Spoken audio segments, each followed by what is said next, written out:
ইমাম রাজি রহমতুল্লাহি আলাইহি একজন উচ্চ স্তরের বুজুর্গ ও ধর্মতত্ত্ববিদ ছিলেন।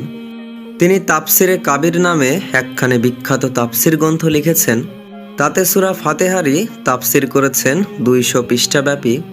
ইমাম রাজি রহমতুল্লাহি আলাইহি সূরা ফাতিহার প্রথম আয়াতের তাফসিরের অধীনে একটি ঘটনা লিখেছেন। তিনি লিখেছেন, আমি সরাসরি বাগদাদ নিবাসী জৈনক বুজুর্গের কাছে শুনেছি। তিনি বলেন, একদিন বিকেলবেলা পায়চারি করতে করতে দজলা নদীর দিকে আমি এগিয়ে যাচ্ছিলাম। হঠাৎ দেখি একটা বিচ্ছু আমার সম্মুখ দিয়ে ছুটছে। সেটিকে দেখতেই মনে ভাবনা জাগলো, এটাও তো আল্লাহ তাআলার সৃষ্টি। নিশ্চয়ই আল্লাহ তাআলা এটিকেও কোনো না কোনো উপকারের জন্য সৃষ্টি করেছেন। কিন্তু কি সেই উপকার? এখন এটি কোথা থেকে আসলো আর কোথায় বা যাচ্ছে? কোথায় এর গন্তব্য? সেখানে গিয়ে এটি কি করবে? আমি ভাবলাম, হাতে সময় আছে, দেখি এটি কোথায় গিয়ে কি করে।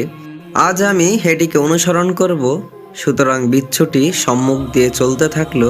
আমিও পিছনে পিছনে চললাম। কিছু দূর যাওয়ার পর সেটি বাঁক পরিবর্তন করে নদীর দিকে ছুটল। আমিও তার পিছনে যেতে থাকলাম। নদীর তীরে পৌঁছে সেটি থেমে গেল। আমিও কাছাকাছি গিয়ে দাঁড়ালাম। একটু পরেই দেখলাম একটা কচ্ছপ সাঁতার কেটে তীরের দিকে আসছে। দেখতে দেখতে সেটি তীরে এসে ভিড়ল। অমনি বিচ্ছুটি লাফ দিয়ে তার পিঠে সওয়ার হয়ে গেল। যেন বিচ্ছুটির নদী পার হওয়ার জন্যই তাকে পাঠানো হয়েছিল। সুতরাং আল্লাহর প্রেরিত সেই বাহনে করে সেটি নদী পার হতে লাগলো। আমিও তো স্থির করে রেখেছিলাম যে বিচ্ছুটির গতিবিধি লক্ষ্য রাখব। সুতরাং আমিও একটা নৌকা ভাড়া নিয়ে তার অনুসরণ করলাম। দেখলাম কচ্ছপটি নদীর ওপারে গিয়ে থামলো এবং বিচ্ছুটি তার পিঠ থেকে লাফ দিয়ে নিচে নেমে গেল। আমি যথারীতি ভাড়া মিটিয়ে নিচে নেমে গেলাম এবং বিচ্ছুটির পিছু নিলাম। সেটি সামনে চলতে থাকলো। আমিও তার পিছনে পিছনে চলতে থাকলাম। কিছু দূর যাওয়ার পর দেখলাম একটা গাছের নিচে এক ব্যক্তি ঘুমাচ্ছে। ভয় পেলাম বিচ্ছুটি তাকে দংশন না করে বসে।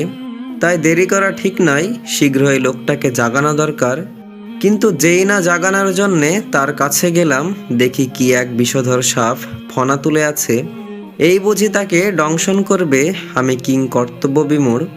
কিন্তু কিছু বুঝে ওঠার আগেই বিচ্ছুটি তীব্র গতিতে সাপটার উপর হামলে পড়ল এবং এমন এক দংশন তাকে করল যে মুহূর্তের মধ্যে সেটি ফনা ছেড়ে মাটিতে ওলট পালট খেতে লাগলো। বোঝাই যাচ্ছিল সেটি মৃত্যু যন্ত্রণায় ছটফট করছে। এরপর বিচ্ছুটি অন্যদিকে চলতে শুরু করলো। ঠিক সেই মুহূর্তে লোকটার ঘুম ভেঙে গেল।